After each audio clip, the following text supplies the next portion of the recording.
1388년 5월 압록강 위화도 고려의 최정예 군대 5만 명이 강 앞에 서 있었습니다. 목적지는 요동이었습니다. 명나라 땅을 치러 가는 길이었습니다. 그런데 총사령관 이성계가 멈췄습니다. 비가 내렸습니다.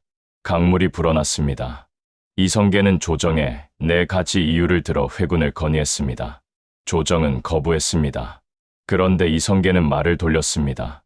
그 순간 고려 500년이 끝나기 시작했습니다. 그리고 조선 500년이 시작됐습니다.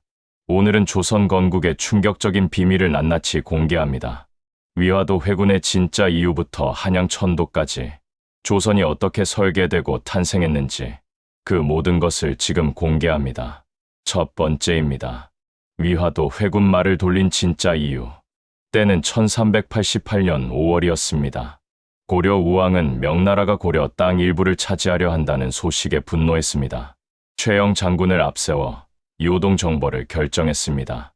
이성계는 총사령관으로 임명됐습니다. 5만 대군이 움직였습니다. 그러나 이성계의 마음속에는 깊은 회의가 있었습니다. 이성계가 조정에 제시한 4가지 이유가 있었습니다.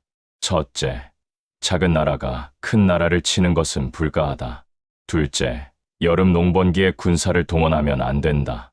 셋째, 원정 중 왜구가 남쪽을 칠 수 있다.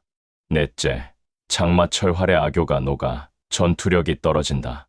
겉으로 보면 합리적인 이유들이었습니다. 조정은 그럼에도 강행을 명령했습니다. 하지만 역사학자들은 말합니다. 진짜 이유는 따로 있었다고. 이성계는 이미 알고 있었습니다. 이 전쟁에서 이겨도 공은 최영에게 돌아간다는 것을, 지면 자신이 죽는다는 것을, 그리고 고려 조정이 이미 썩을 대로 썩었다는 것을. 명나라는 이미 중원을 완전히 장악한 강대국이었습니다. 그 나라와 싸워서 이길 가능성은 거의 없었습니다. 이기면 최영의 공, 지면 이성계의 책임. 이 전쟁은 처음부터 함정이었습니다. 위화도에 도착한 이성계는 강물이 불어 도강이 어렵다는 명분으로 마침내 말을 돌렸습니다. 위화도에서 말을 돌린 것은 단순한 철군이 아니었습니다. 새 나라를 향한 첫 걸음이었습니다. 개경으로 돌아온 이성계는 최영을 제거하고 고려의 실권을 완전히 장악했습니다. 그 후 4년, 치밀한 준비 끝에 조선을 건국합니다. 역사의 물줄기가 위화도에서 바뀐 겁니다. 두 번째입니다. 정도전이 설계한 나라, 조선의 청사진. 조선 건국의 진짜 설계자는 이성계가 아니었습니다. 정도전이었습니다. 정도전은 고려 말 유배를 당한 개혁파 학자였습니다. 전라도 나주 유배지에서 굶주린 백성들을 보며 새 나라를 꿈꿨습니다. 그는 생각했습니다. 왜 백성들은 이렇게 굶주려야 하는가? 왜 귀족들은 땅을 독차지하고 있는가? 이 썩은 나라는 고쳐서 될 게 아니다. 새로 만들어야 한다. 정도전이 설계한 조선은 달랐습니다. 왕 중심이 아닌 재상 중심의 나라를 구상했습니다. 왕은 덕으로 다스리고 재상이 실무를 맡는 구조였습니다. 그는 조선 경국전을 만들어 법과 제도를 설계했습니다. 한양을 수도로 정하고 궁궐 이름을 직접 지었습니다. 경복궁이라는 이름도 정도전이 지었습니다. 경복이란 큰 복을 누린다는 뜻입니다. 광화문, 근정전, 사정전, 궁궐의 모든 이름이 정도전의 글씨에서 나왔습니다. 종로라는 거리도, 육조거리도 정도전이 설계했습니다. 군사제도, 교육제도, 토지제도, 과거제도까지 조선이라는 나라의 뼈대 전체를 혼자 만든 사람이었습니다. 그런데 이 천재 설계자의 최후는 비참했습니다. 1398년 왕자의 난 당일 밤, 자신이 설계한 나라에서 자신이 이름 붙인 궁궐 근처에서 이방원이 보낸 자객의 칼에 쓰러졌습니다. 그의 나이 56세였습니다. 역사는 이 천재를 너무 빨리 데려갔습니다. 세 번째입니다. 정몽주의 이방원 마지막 대결. 조선 건국 직전 가장 큰 걸림돌이 있었습니다. 정몽주였습니다. 고려의 마지막 충신이자 당대 최고의 학자. 정몽주는 이성계와 친분이 있었습니다. 심지어 함께 왜구를 토벌한 전우이기도 했습니다. 하지만 정몽주는 분명했습니다. 고려를 지킬 것이냐, 새 나라로 갈 것이냐. 그는 고려를 선택했습니다. 정몽주가 살아있는 한 새 나라는 불가능했습니다. 그의 명성과 영향력이 너무 컸기 때문입니다. 1392년 4월 4일, 이방원이 정몽주를 술자리에 초대했습니다. 분위기는 부드러웠습니다. 술잔이 오갔습니다. 그러다 이방원이 시조를 읊었습니다. 이런들 어떠하리 저런들 어떠하리. 만수산 드렁치기 얽혀진들 어떠하리. 우리도 이같이 얽혀 100년까지 누리리라. 새 나라로 함께 가자는 마지막 제안이었습니다. 정몽주는 잠시 침묵했습니다. 그리고 천천히 입을 열었습니다. 이 몸이 죽고 죽어 100번 고쳐 죽어. 백골이 진토되어 넋이라도 있고 없고.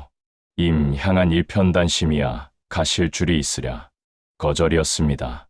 완전하고 단호한 거절이었습니다. 그날 밤 정몽주가 귀가하던 길, 선주교 위에서 이방원이 보낸 자객들이 나타났습니다. 정몽주는 그 자리에서 생을 마쳤습니다. 향년 56세. 그가 흘린 피가 선주교 돌에 스며들었다고 합니다. 훗날 그 돌에서 대나무가 자랐다는 전설이 전해집니다. 선주교라는 이름이 거기서 왔습니다. 정몽주의 죽음 이후 더 이상 고려를 지킬 사람이 없었습니다. 그해 7월 17일, 이성계가 왕위에 오릅니다. 고려 474년이 끝나고 조선이 시작됐습니다. 네 번째입니다. 왕자의 난 형제가 형제를 죽였다. 조선이 건국된 지 6년째 되던 1398년, 태조 이성계에게는 여러 아들이 있었습니다. 첫째 부인 한씨 소생의 아들들과 둘째 부인 강씨 소생의 아들들. 이성계는 강씨를 깊이 사랑했습니다. 그래서 강씨의 막내 아들 방석을 세자로 삼았습니다. 당시 방석의 나이는 겨우 11살이었습니다. 이방원이 분노했습니다. 조선 건국에 가장 큰 공을 세운 것은 자신이었습니다. 정몽주도 죽이고 반대 세력도 제거했습니다.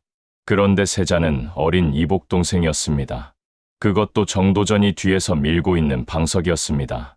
이방원은 정도전과 방석이 자신을 제거하려 한다는 첩보를 입수했습니다. 1398년 8월 26일 밤, 이방원이 군사를 일으켰습니다. 정도전과 세자 방석, 방번을 모두 죽였습니다. 이것이 1차 왕자의 난입니다. 태조 이성계는 통곡했습니다. 자신이 가장 아끼던 아들들이 죽었습니다. 조선 건국의 동지 정도전도 죽었습니다. 자신이 꿈꾸던 나라가 피로 물들었습니다. 이성계는 왕위를 내놓고 함흥으로 떠납니다. 이방원이 보낸 사신들을 모조리 죽여버렸습니다. 함흥차사라는 말이 여기서 나왔습니다. 한 번 가면 돌아오지 않는 심부름꾼이라는 뜻입니다. 2년 후 2차 왕자의 난이 또 일어납니다. 이번엔 형 방간과 이방원의 싸움이었습니다. 이방원이 이겼습니다. 피로 물든 형제의 싸움 끝에 이방원이 왕이 됩니다. 태종이었습니다. 5번째입니다. 태종 이방원 피로 세운 완벽한 왕권, 2차 왕자의 난까지 끝낸 이방원은 마침내 왕이 됩니다. 태종입니다. 태종은 조선 역사상 가장 냉혹한 왕으로 기록됩니다. 그러나 동시에 가장 유능한 왕 중 하나이기도 합니다. 왕권 강화를 위해서라면 누구도 살려두지 않았습니다. 심지어 자신을 왕으로 만들어준 공신들도 마찬가지였습니다. 태종은 자신의 처남 민무구, 민무질 형제도 죽였습니다. 왕비의 친정이 너무 강해지면 왕권이 흔들린다고 판단한 겁니다. 왕비 원경왕후가 눈물로 호소했지만 소용없었습니다. 외척을 죽인 왕이었습니다. 공신들도 하나씩 제거했습니다. 조선을 함께 세운 개국 공신들까지 숙청했습니다. 인정이 없었습니다. 그러나 그 냉혹함이 조선을 안정시켰습니다. 태종은 호패제도를 만들어 백성을 체계적으로 관리했습니다. 사병을 혁파해 군사권을 왕에게 집중시켰습니다. 의정부 서사제를 정비해 국정 운영 시스템을 완성했습니다. 그리고 자신이 해야 할 일을 다 마친 후 아들 세종에게 왕위를 넘겼습니다. 태종이 피로 만든 왕권의 토대 위에서 세종이 꽃을 피울 수 있었던 겁니다. 6번째입니다. 한양 천도 수도를 옮긴 진짜 이유. 조선은 왜 개경을 버리고 한양으로 수도를 옮겼을까요? 표면적 이유는 풍수질이었습니다. 북쪽의 북악산, 동쪽의 낙산, 서쪽의 인왕산, 남쪽의 남산, 사방이 산으로 둘러싸인 천혜의 명당이라는 것이었습니다. 한강이 앞을 흐르고 방어에도 유리한 지형이었습니다. 하지만 진짜 이유는 따로 있었습니다. 개경은 고려의 도시였습니다. 고려 귀족들의 터전이었고 고려를 그리워하는 세력들이 가득했습니다. 새 나라를 세우려면 새 땅이 필요했습니다. 고려의 기억을 완전히 지우고 싶었던 겁니다. 한양은 완전히 새로 설계할 수 있는 빈 도화지였습니다. 정도전이 설계한 대로 궁궐을 짓고 도로를 놓고 시장을 만들었습니다. 경복궁을 중심으로 좌묘우사 원칙에 따라 종묘와 사직단을 배치했습니다. 종로를 중심으로 시전을 조성했습니다. 한양 도성은 둘레 18km의 성벽으로 둘러싸였습니다. 사대문이 세워졌습니다. 동대문 흥인지문, 서대문 도내문, 남대문 숭례문, 북문 숙정문, 그리고 사소문까지 완성됐습니다. 성벽을 쌓는데 전국에서 19만 명이 동원됐습니다. 조선의 수도 한양이 완성됐습니다. 그 한양이 오늘날 서울의 뿌리입니다. 지금도 경복궁이 있고 광화문이 있고 종로가 있습니다. 630년 전 정도전의 설계도가 지금도 살아있는 겁니다. 7번째입니다. 1392년 7월 17일 조선이 탄생한 날, 이성계가 왕위에 오른 날입니다. 나라 이름은 처음에 정해지지 않았습니다. 이성계는 명나라에 나라 이름을 2개 올려 선택을 요청했습니다. 조선과 화령이었습니다. 화령은 이성계의 고향 이름이었습니다. 명나라 황제는 조선을 선택했습니다. 고조선의 이름을 이은 조선, 단군의 나라 이름을 다시 쓴 겁니다. 조선이라는 이름에는 깊은 뜻이 있었습니다. 아침의 나라, 동방의 밝은 나라라는 의미입니다. 그날 이후 조선은 518년을 이어갑니다. 1392년부터 1910년까지 한국 역사상 가장 긴 왕조가 시작된 순간이었습니다. 그런데 막상 건국 당일 백성들의 반응은 어땠을까요?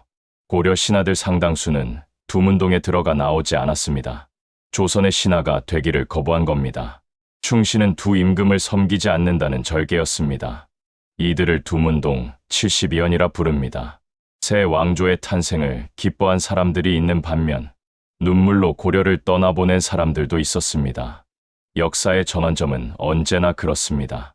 누군가에게는 희망이고 누군가에게는 슬픔입니다. 조선 건국 630년이 지난 지금 우리는 무엇을 생각해야 할까요? 위화도 회군은 반역이었을까요? 혁명이었을까요? 정도전의 꿈은 실현됐을까요? 한 가지는 분명합니다. 오늘 우리가 살고 있는 서울은 630년 전 정도전이 설계한 도시 위에 서 있습니다. 경복궁이 있고 종로가 있고 광화문이 있습니다. 조선의 뼈대 위에 대한민국이 세워진 겁니다. 역사는 끝나지 않습니다. 지금 이 순간에도 계속되고 있습니다. 오늘 조선 건국의 비밀 어떠셨나요? 위화도 회군부터 한양 천도까지 조선이 얼마나 치밀하게 설계된 나라인지 느끼셨을 겁니다. 다음 편에서는 조선의 가장 위대한 왕, 세종대왕의 진짜 얼굴을 공개합니다. 한글 창제를 반대한 사람들, 장영실이 갑자기 사라진 이유, 세종이 숨긴 질병의 정체까지 우리가 몰랐던 세종의 충격 비화가 기다리고 있습니다. 구독하시면 바로 알림 받으실 수 있습니다. 오늘도 소리통 타임 캡슐과 함께 해주셔서 감사합니다.